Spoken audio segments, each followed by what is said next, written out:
맞습니다. 네. 근데 꼭 기억해 주셨으면 좋겠습니다.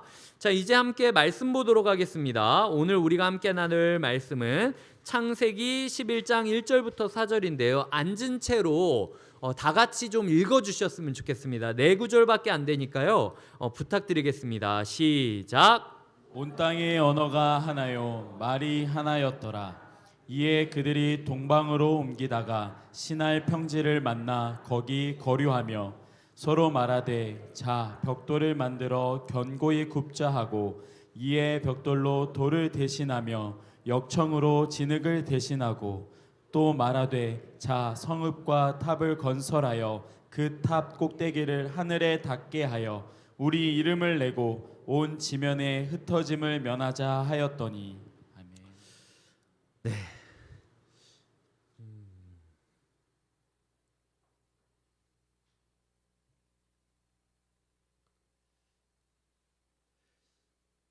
네. 시작하겠습니다. 네. 갑자기 지금 생각난 게 있는데 제가 왜 이러는지 지금 드디어 확인을 했기 때문에 설교 시작하겠습니다. 아브라함 언약 전까지 이제 창세기를 생각해 보면요, 네 가지의 시설물, 네 가지의 공간이 있어요. 특별히 이 창세기 성경은 이 네 가지의 공간을 비교 대조하면서 너희가 꿈꾸는 너희의 자리, 너희가 꿈꾸는 너희의 가정, 교회, 하나님 나라가 어떤 모습이 되어야 되는지를 질문을 하고 있는 겁니다. 그래서 동산, 에녹성, 노아의 방주, 바벨탑, 이렇게 이제 네 가지의 공간이 그려지게 되는 거죠. 먼저 동산과 에덴 동산과 에녹성을 좀 대조를 해보도록 하겠습니다. 에덴 동산은요, 두 가지가 있었어요. 하나는 중심이 견고했습니다. 그 동산의 중심에는 하나님이 계셨고 하나님이 심겨 주신 생명나무와 선악을 알게 하는 나무가 있었던 거죠. 그러니까 하나님이 우리 윤리의 기준이 되시고 하나님이 우리 생명의 기준이 되신다라는 고백이 날마다 마음 가운데 꽉 갇혀진 안정감을 주었다라는 거예요. 동시에 강 네 편으로 이렇게 나눠져 있고 강이 끊임없이 흘러가듯 무한한 에어리어가 널려 있었습니다. 그러니까 마음의 중심에는 굳건한 기둥이 세워져 있어서 평안했고, 밖으로 전후좌우를 봤을 때는 어딜 가도 괜찮다, 하나님이 무엇을 해도 괜찮다, 난 너에게 자유를 주었다 라고 하는 그 자유로움이 있었다라는 것이죠. 그래서 에덴 동산은 그 누구도 막지 않고 그 어디로든 갈 수 있는 안정감과 자유로움이 존재하는 곳이었습니다. 근데 죄를 지은 인간들은 공간을 다시 디자인하기 시작하는데 그들이 지었던 공간이 에녹성이라는 곳이죠. 에녹성의 중심에는 선악과와 생명나무 하나님이 아니라 죄를 지은 인간의 불안함이 마음 중심에 있었습니다. 나는 죄인이다 라는 죄책감, 불안함, 죽을 수밖에 없다는 두려움, 누군가 나를 찌를 수도 있다라는 걱정, 염려, 이런 생각들이 마음 가운데 있는 거죠. 그러니까 공간적으로는 분명히 이렇게 세팅이 돼 있는데 마음 기댈 곳이 없는 거예요. 그러니까 마음이 항상 이리 떴다 저리 떴다 이렇게 오고 가는 모습을 그리게 되는 거죠. 그리고 에덴 동산은 울타리가 없었습니다. 근데 이 에녹성은 울타리가 있었어요. 그러니까 인간을 존재적인 가치로 맞아주는 것이 아니라 쓸모에 의해서 등급을 지었던 거죠. 너희는 우리 성에 필요한 사람, 너희는 우리 성에 들어오면 안 될 사람, 이런 식으로 자기만의 기준을 만들고, 예를 들어 힘이 이 정도 세야 우리 군대에 들어올 수 있으니까 이 정도 체력 테스트를 지키지 못하면 안 된다. 키가 이 정도는 돼야 그래도 사람다워 보일 수 있으니까 이 정도 이상이 안 되면 안 된다. 이런 식으로 각자만의 기준을 만들고 그 기준으로 사람을 등급화 매기는 것이 에녹성에서 있었던 일이라는 거죠. 자유롭게 뻗어나가는 자유가 있는 게 아니라 누군가가 책정한 기준, 그것도 수없이 바뀌는 기준 가운데 나를 맞춰야 된다라는 그 마음 불안함, 답답함, 조급함, 그 억눌린 마음, 이런 식으로 내가 지금 나로서 이 공동체에 존재하는 건가? 아니면은 공동체가 원하는 모습을 내가 연출해야만, 아니면은 그것을 달성해야만 내가 이 애녹성에 들어올 수 있는 건가라는 고민을 하게 만드는 거죠. 그래서 하나님께서 너희의 삶이 에덴 동산이냐 아니면 애녹성이냐 묻고 있는 게 첫 번째 파트고요. 오늘 제가 나눌 것은 노아의 방주냐 바벨탑이냐라는 이야기를 드리고 싶어요. 하나님께서 우리 가운데 노아의 방주를 만들라고 했는데 이제는 조금 가지를 쳐야 될 시기입니다. 노아의 방주는 이렇다 이야기하는 것도 좋지만 노아의 방주가 아닌 공동체는 이러니까 이거를 자르자, 이런 부분을 가지치자, 이런 식으로 속어법을 통해서 우리가 어디로 가야 될지 조금 찾아볼 필요가 있다라는 거죠. 그래서 오늘은 저희가 바벨탑에 대해서 읽었는데 바벨탑의 특징들에 대해서 조금 이야기를 드리고, 이런 공동체를 피하려고 애쓰다 보면 자연스럽게 노아의 방주를 이루게 될 것이다 라고 꿈꾸면서 살아가셨으면 좋겠습니다. 가정 안에서, 교회 안에서 어떻게 적용해야 될지 함께 보도록 하겠습니다. 자, 첫 번째로 보면은 11장 1절은 온 땅의 언어가 하나요 말이 하나였더라 라고 시작하고 있습니다. 그래서 뭐 서로 말하되, 그리고 또 말하되, 뭐 이런 식으로 말이 계속해서 강조되고 있는 모습을 보이고 있어요. 자, 근데 실제로 그 당시에 있었던 학자들은 그 당시에 지배 언어가 하나가 아니라 세 개였다고 이야기를 하고 있습니다.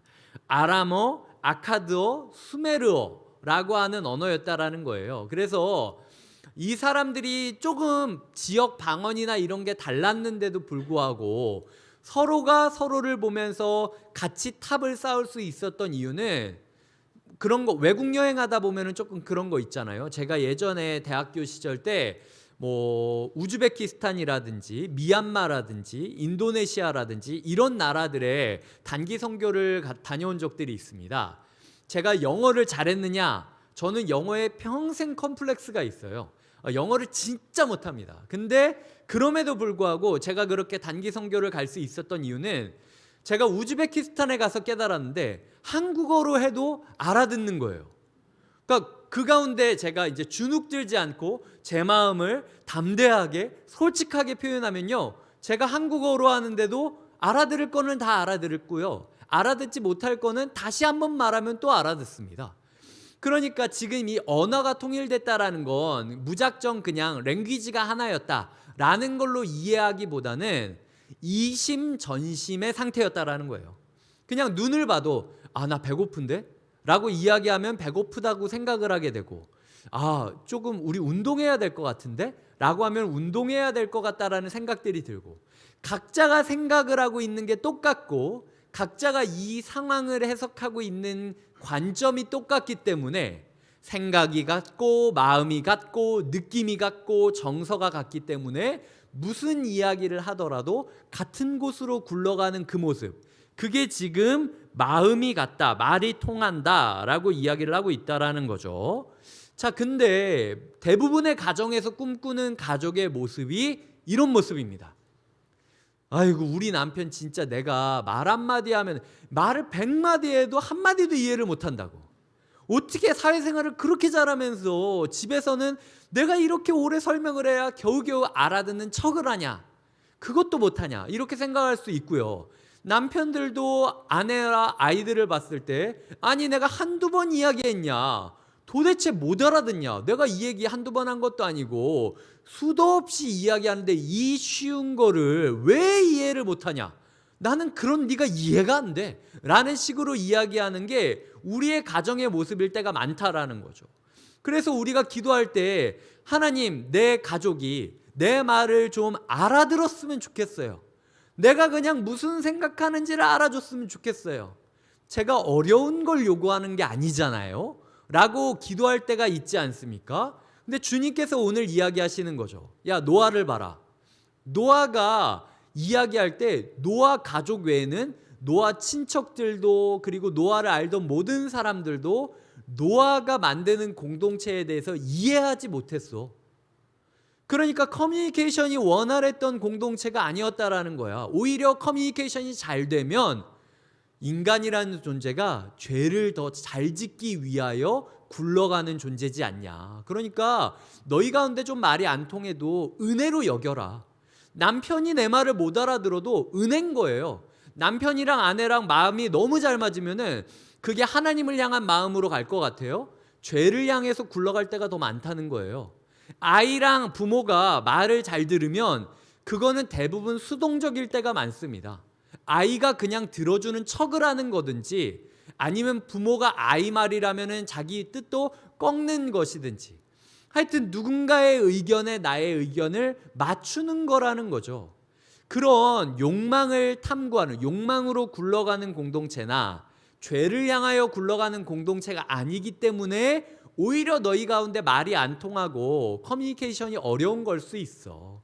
그러니까 소통이 잘 안 되는 것도 어쩌면 은혜일 수 있다. 주님께서 오늘 우리에게 주시는 말씀이라는 겁니다. 우리가 소통이 대부분 교회 안에서 의견이 통일될 때는 어느 때인지 아세요? 뒷담화할 때 그렇게 의견이 통일됩니다.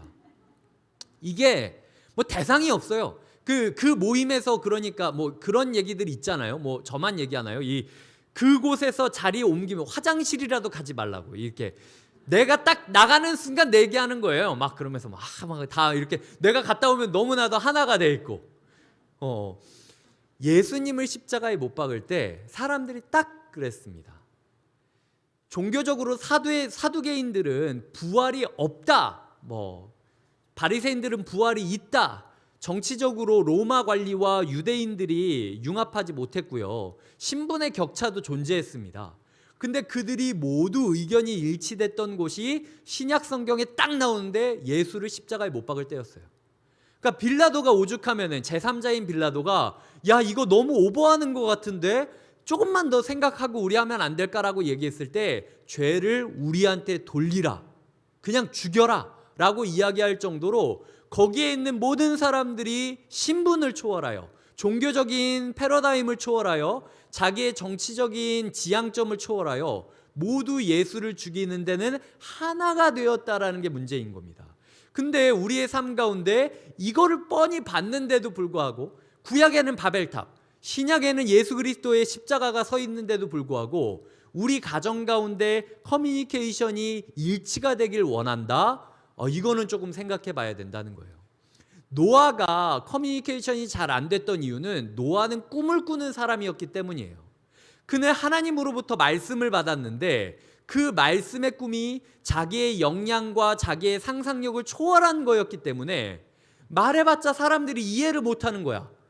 그러니까 그 부분에 있어서 노아는 계속해서 꿈을 꾸면서 꿈을 이루면서 사람들을 꿈으로 초대를 했지 말이 잘 통하는 상황은 아니었다라는 거예요. 주님께서는 말이 통하는 가정을 꿈꾸기보다 모든 사람들이 네 말을 다 들어주는 가정을 꿈꾸기보다 그 가정에 하나님 나라를 향한 꿈을 꾸면서 소통이 되지 않더라도 그 꿈을 붙잡고 준비하는 사람이 있다면 그 가정은 살 수 있다라고 이야기를 하는 거죠.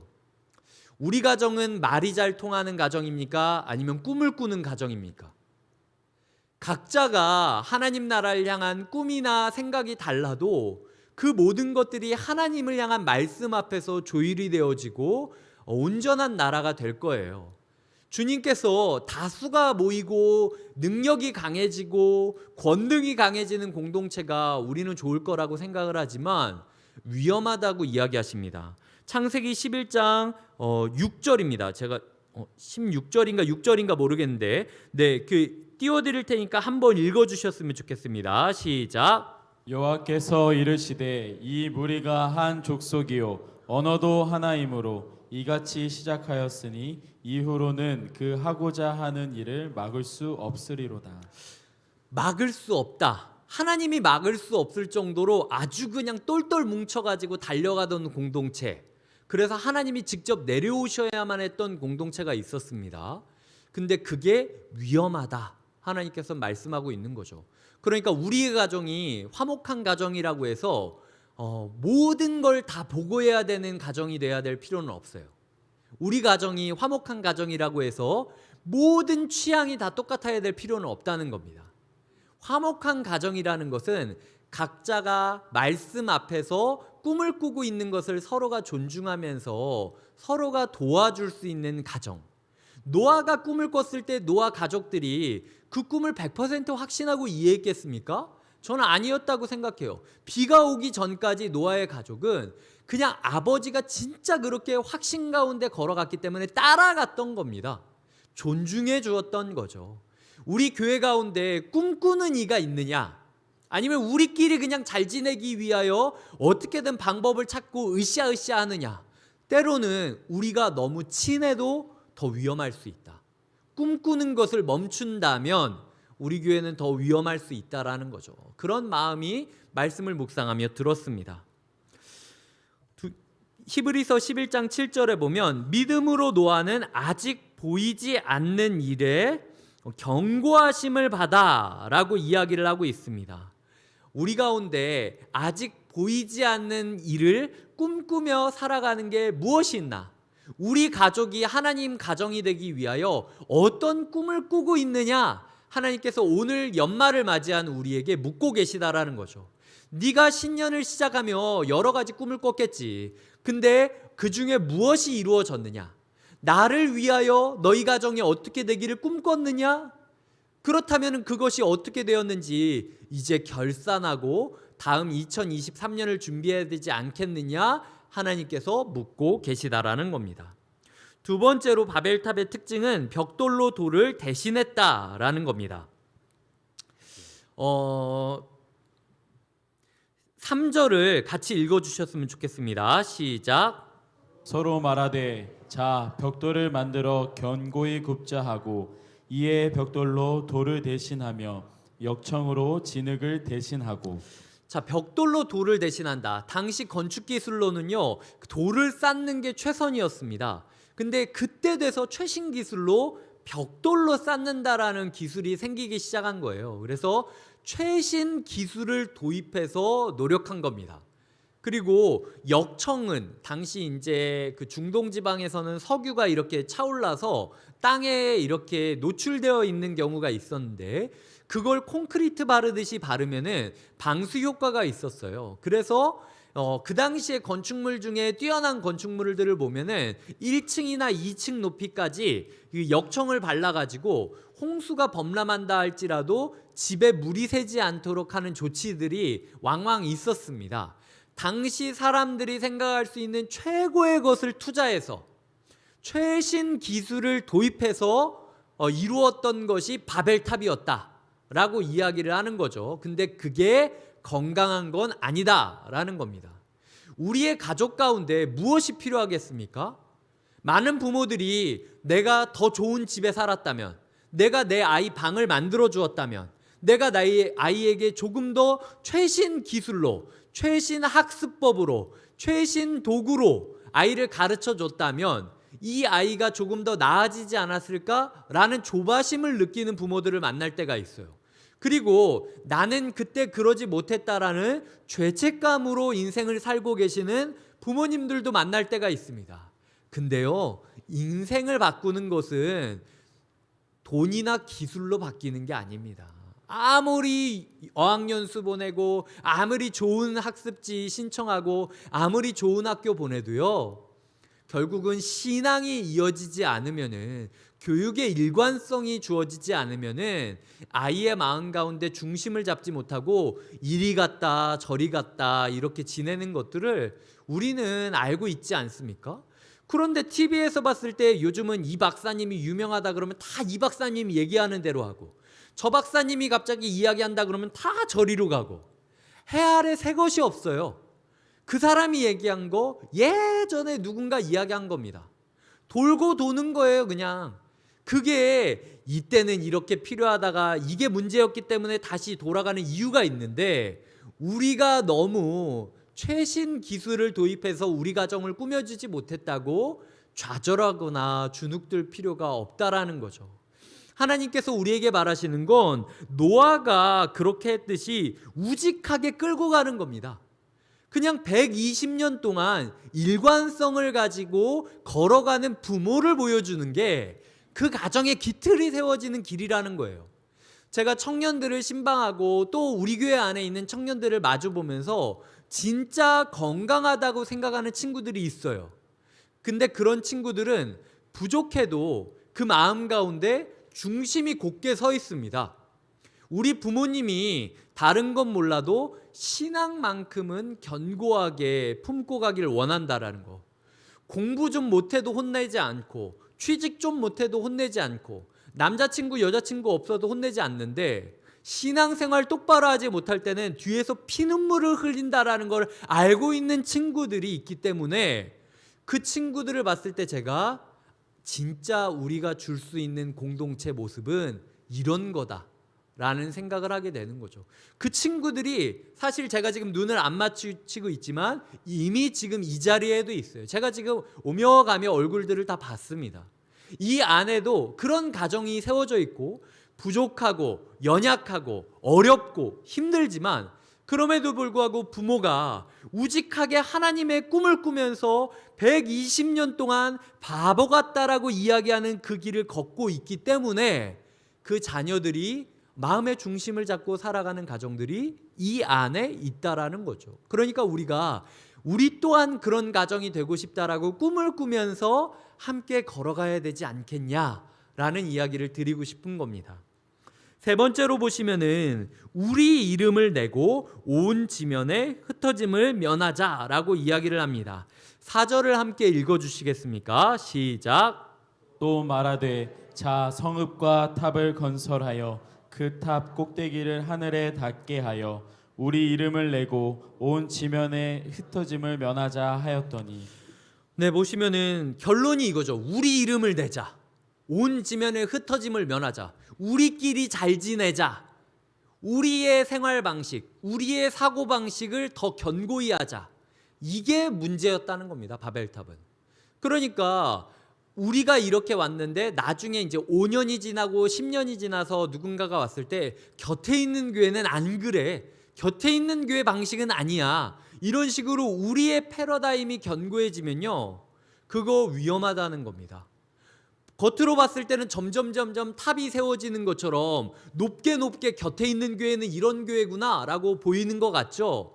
그리고 사람들이 곁에 있는 교회에 대해서 좋은 이야기도 하고 신문에도 나고 뭐 책에도 나고 이러면은 대단한 것처럼 보일 수 있죠. 그게 우리가 곁에 있는 교회의 교인이 되었다라는 프라이드를 갖기 위해서 하나님이 우리 교회를 세운 게 아니라는 겁니다. 히브리서 11장 7절을 보면 믿음으로 노아는 아직 보이지 않는 일에 경고하심을 받아 경외함으로 방주를 준비하여, 예배함으로 방주를 준비했다라는 거예요. 자기의 이름이 드러나는 것은 중요하지 않았습니다. 이 방주에 노아의 방주라고 이름표를 썼던 게 아니라는 거예요. 그저 내 이름이 아니라 하나님의 이름이 드러난다면 나는 그저 예배하는 자로, 굴복하는 자로, 잊혀진 자로 살아가겠다라고 결심했던 게 노아의 인생의 비결이었다라는 거죠. 그때 우리가 방주를 만들 수 있다라는 겁니다. 자기의 틀을 깨고 그리고 자기의 세력을 약화시키고 더 낮은 곳으로 가는 것, 그게 하나님께서 원하는 진정한 공동체의 모습이라는 거죠. 12월간 우리는 성탄을 기다리는 사람들이라는 주제로 묵상을 하고 있습니다. 예수님께서 세상에 오셨죠. 사람들이 자기 말을 이해하지 않아도 화내지 않으셨습니다. 좌절하지 않으셨어요. 숫자가 몇 명인지 기뻐하지도 않으셨고 슬퍼하지도 않으셨습니다. 주님께서는 그저 사람을 살리겠다라는 꿈을 꾸면서 그 길을 걸어가셨기 때문이에요.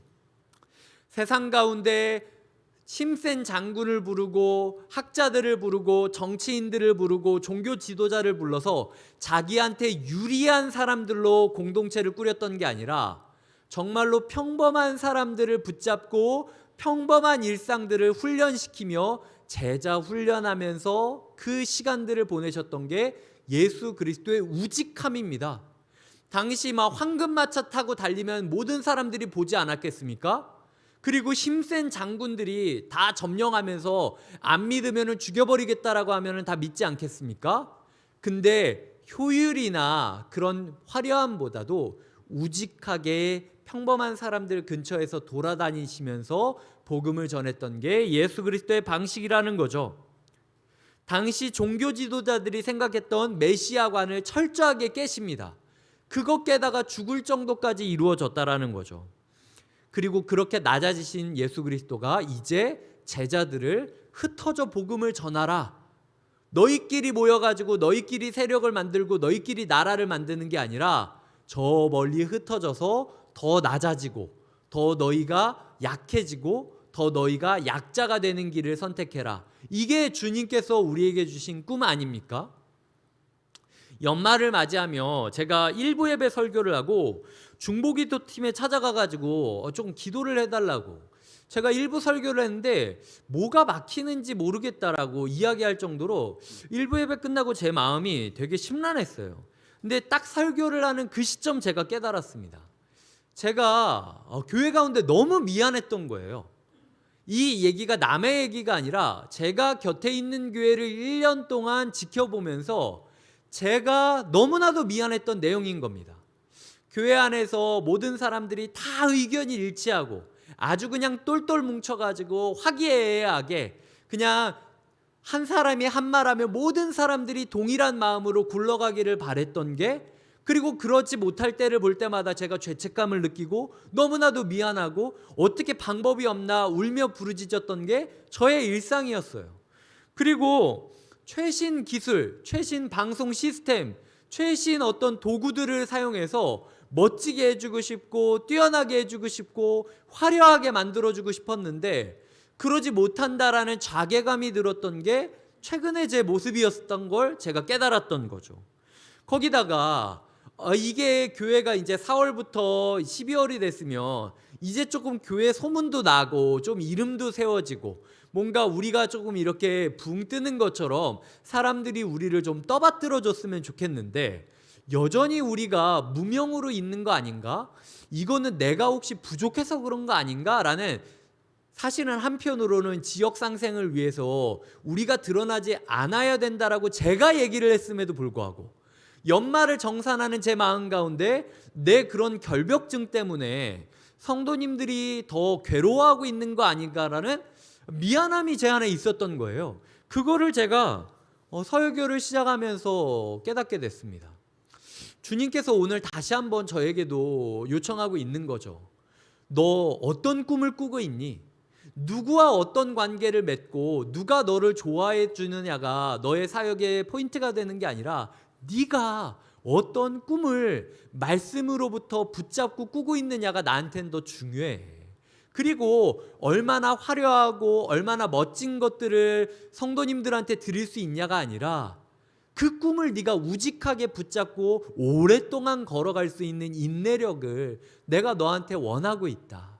그리고 마지막으로 너의 이름이 높아지고 우리 목사님 이런 이야기 듣고 우리 교회 이런 이야기 듣는 것보다 더 낮아지고 더 흩어지고 더 연약하고 더 안 보이는 데서 섬기는 섬김이 이어질 때 그게 내가 꿈꾸는 노아의 방주다. 하나님께서 오늘 말씀을 시작하실 때 제 마음을 그렇게 댕댕 종을 치듯 울리셨습니다. 우리의 가정이 어떤 모습입니까? 우리의 교회는 어떤 모습이 되어야 합니까? 우리가 한 해를 매듭지으며 너무 가족한테 미안해하지 않으셨으면 좋겠어요. 반대로 너무 가족을 채찍질하지 않으셨으면 좋겠습니다. 우리가 그저 하나님 나라라는 꿈을 꾸고 우직하게 걸어가고 더 낮은 곳에 처하게 된다면 반드시 하나님께서 우리의 가정과 우리의 교회를 하나님이 원하는 방주의 모습으로 인도해 주실 것입니다. 함께 찬양하며 나아가겠습니다. 다 같이 일어나셔서 세상 모든